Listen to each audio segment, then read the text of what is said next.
কোরআনের ভিতরে ডাক দিয়ে বলে ইয়া আইয়ুহাল্লাযীনা আমানু ইসতাঈনু বিস-সাবরি ওয়াস-সালাহ।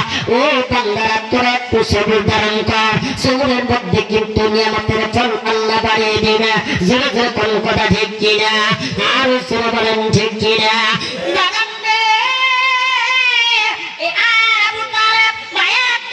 সুন্দর করে যখন মক্কার মধ্যে নিয়ে যায়, যাইতে যাইতে যাইতে যাইতে যাইতে যাইতে এবার মক্কার গেটের সামনে যখন চলে গেছে, খাদিজাতুল কুবরা রাদিয়াল্লাহু তাআলা আনহার গেটের সামনে যখন চলে গেল, তারপরে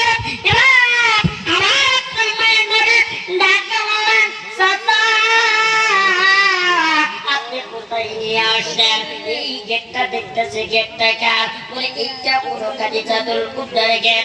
ও চাচা না, এই গেটের ভিতরে আমি যাইতে পারবো না। আবু তালিব ডাকতে বলতেছে ও ভাতিজা মুহাম্মদ, চলো গেটের ভিতরে যাই।